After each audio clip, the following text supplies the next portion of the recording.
What's up, family? Welcome back to the All In Podcast. I'm your host, Michael Jenkins, and today is episode 17, Fear of Trust. Man, first off, it's been like what? It's been, as far as I check, it's been about 2 months, but we're going to finish off the rest of this month, and we're going to go back rolling into this coming new year. But today I want to talk about the fear of trust. And this is something that I wanted to talk about when it came to just navigating like the space of like brotherhood, living a life as a man and all of those things. And it really came to me even deeper. I made a post on TikTok talking about how there are people out there that you can trust. There are people out there that, will love you well, that will love you well, that you can trust, that you can count on, that you can live a good life with, that you can build with, whether it's a friend, a spouse, or whoever that person may be. And while there were a bunch of comments that were great, there were comments that said things like, you can't trust anyone. You can't trust no one. Things like that. Ooh, excuse me. You can't trust anyone. You can't trust no one. And it got me to thinking, just watching people comment things like that. And one of the points I made is that we have to stop taking in the information or the content that tells us those things. Because if we constantly take in content or information or messages that constantly reinforce the fact that you can't trust anybody, then you will never want to trust anybody. You'll look at everybody like they have something to hide, or they want to hurt you, or they want to do something to you, when that's simply not the case. Even to the matter of the fact that being in relationship with somebody, right? Relationship, the whole diaspora of relationships, whether it's friendship, romantic, whatever, you will be hurt. There's no way around it. There will be conflict. Even if there isn't a lot, even if it isn't 1 year and 2 year in, it will come sooner or later. Relationships will be tested at all times, but you cannot allow those moments of somebody messing up, or the way that somebody does something or sees something, to ruin a friendship. And in relationships, conflict really build the relationship, because it's a matter of testing, seeing how much you're willing to grow and put forth effort into moving forward, so that this will be something that you can build on.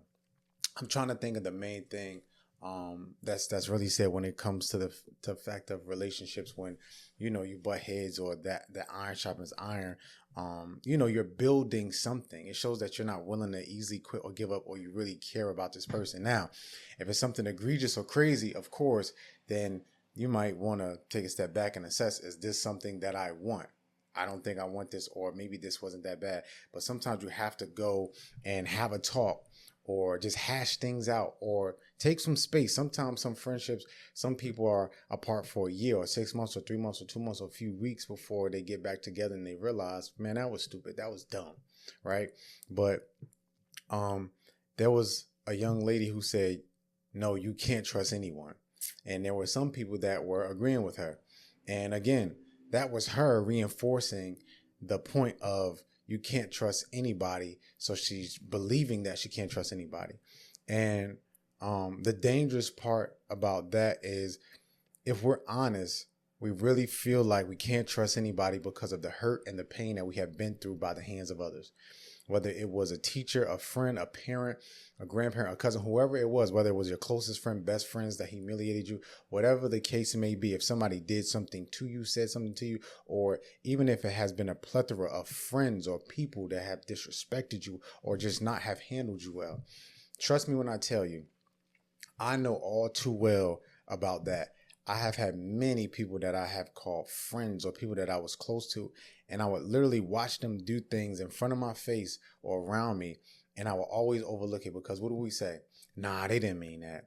Nah, they care about me. They were just joking, or they were just playing, especially us as men, because when we complain about something, it's like, yo, you being soft. Why you take that to heart? Like, oh, you being a punk, or like you overthinking, you emotional, you sensitive, right? And so we end up taking on that mindset, and we stuff those things down, and we believe that I can't speak up about how this made me feel. I can't talk about what he said that bothered me so much, or I can't look like I'm a punk in front of my boys or my homeboys or the guys I grew up around, because it's going to make me seem like, I'm emotional, I'm soft. And thank God, in this day and age, we live in a time where mental health is a thing, emotional health is a thing, and we can grow past that. But there still are a lot of us that are in these ways and in these cycles of believing that we can't be our full self as a human and really feel a certain type of way when people do things. Because a lot of times I always said, nah, they didn't mean that. But it was me overlooking it because I wanted to believe that they didn't mean it, or I wanted to believe the same way I was for everybody, they were for me. And that just wasn't the case.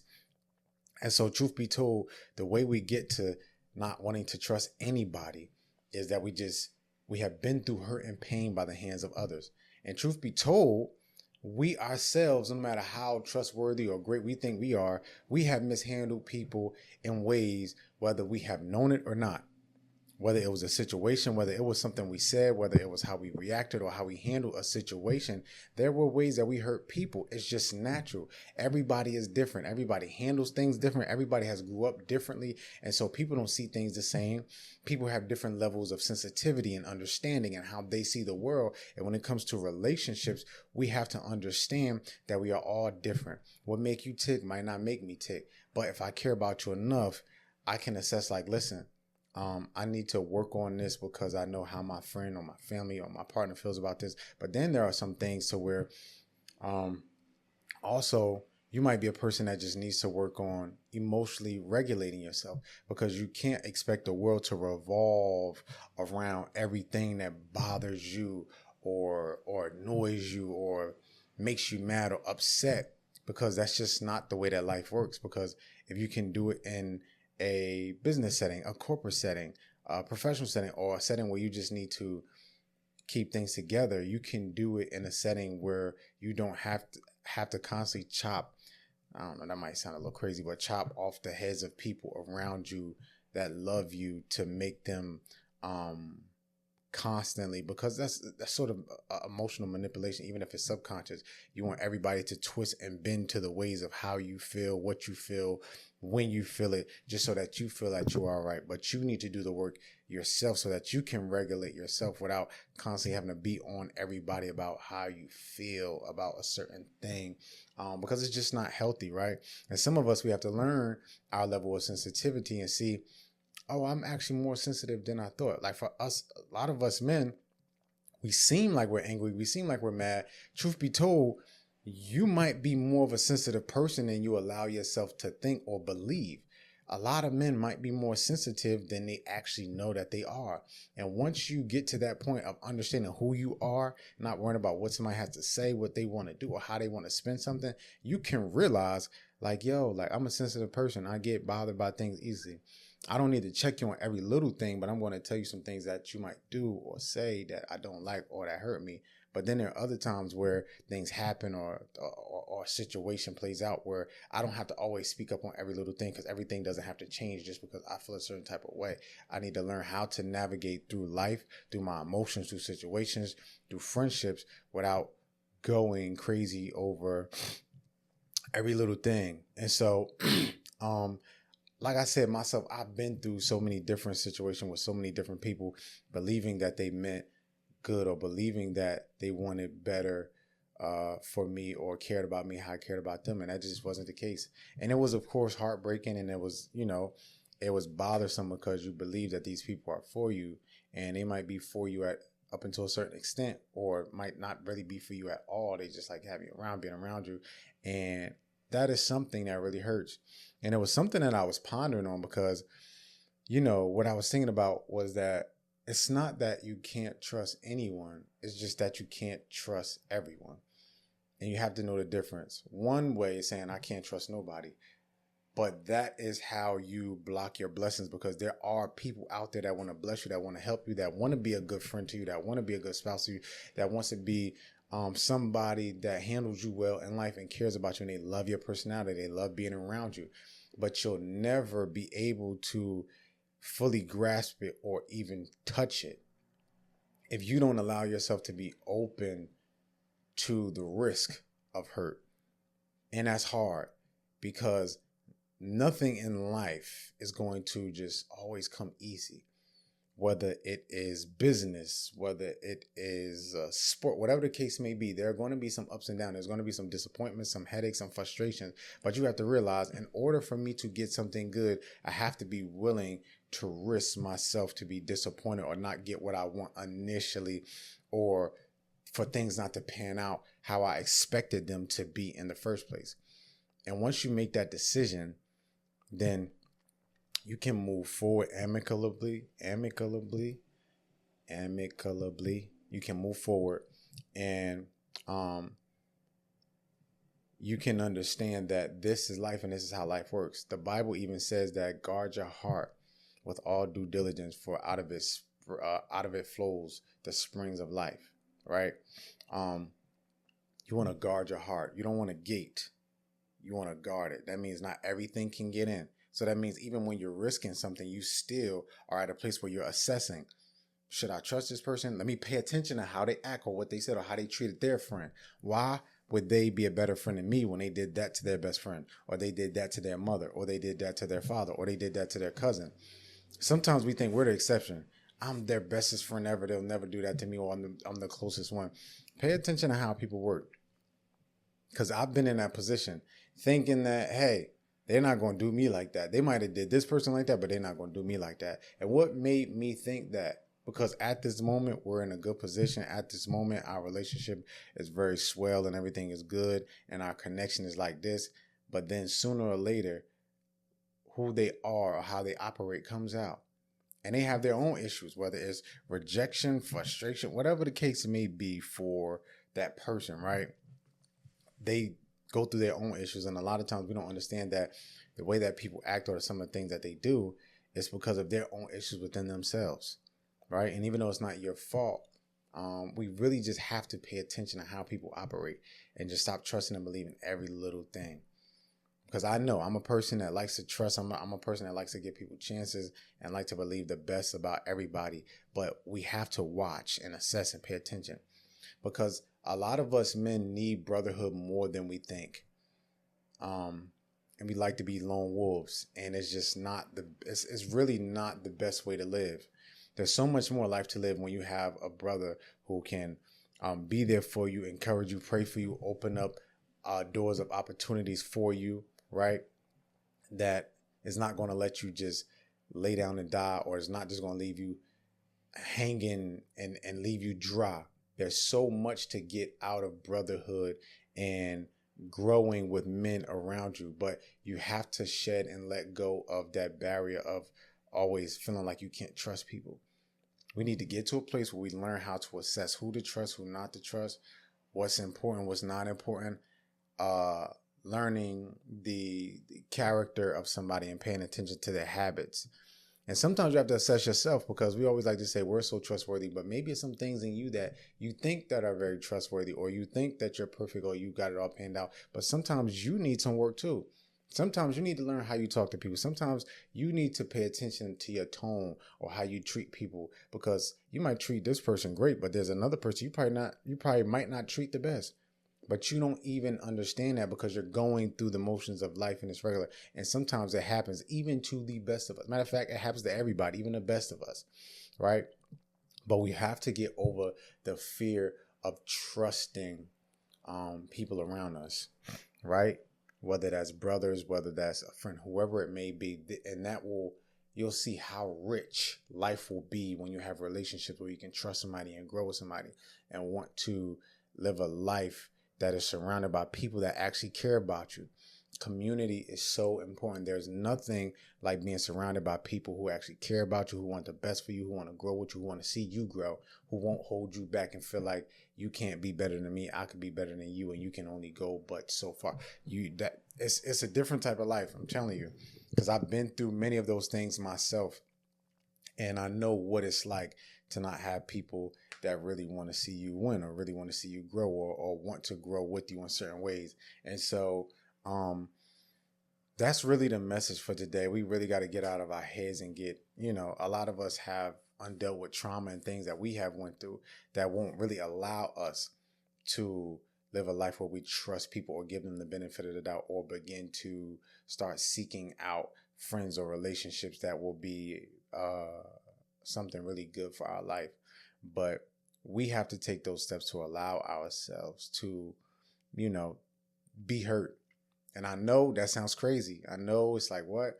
But in life, you just can't escape it. Like, hurt and pain is a part of life. The same way joy, love, peace, all of that is a part of life. Pain, hurt, mistakes, trials and tribulation is a part of life. Because the same way you want people to forgive you and not hold you to your past mistakes and everything that you have done, you have to allow people to move on from the mistakes that they've made, even when the mistake was involving you, even when your feelings might have been hurt. I'm not saying that you got to allow people to walk all over you like a rug. What I'm saying is, think about how you want to receive. Think about how you want to receive forgiveness from others, and you want people to allow you to grow and be a better person and do something differently, even from your past mistakes. Now you have to allow yourself to forgive people, even to the point of asking God to help me forgive this person because they did something that really bothered me, and I don't want to forgive them. I want to keep them in this place of not allowing them to be different than who they were before. Even though they have changed, they have evolved, I want to keep them there in my mind so I can punish them. But you have to find a way to work through that, because the same way you wouldn't want to be held to your past is the same way other people don't want to be held to their past. They want to grow, they want to live, they want to evolve. There were some things that I have done in my past. I was like, Mike, Dag, you really did that? What was that? Like, why would you say that? Why would you act like that? Why would you do that to your boy? Right? And while none of it was like very malicious or wow, crazy, there were mistakes that I made in my past. And, all of these things make us who we are. We grow, we learn. It's one of the most pivotal things that I've seen that kind of reframe my brain on like forgiving and growing and evolving is, I don't know if you all know the pastor Carl Lynch. You could look him up. He was a pastor of Hillsong. And I think he was a part of a lot of scandals when it came to like cheating on his wife and things like that. And just, I didn't watch the whole thing, so I think it was very crazy. But I remember seeing him on a podcast.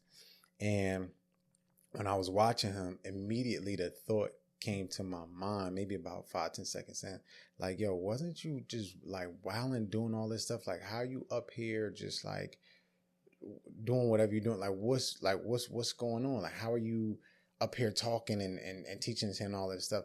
But then I had to catch myself. And it might have even been, the Holy Spirit, like God let me know, like, who are you to hold him to his past?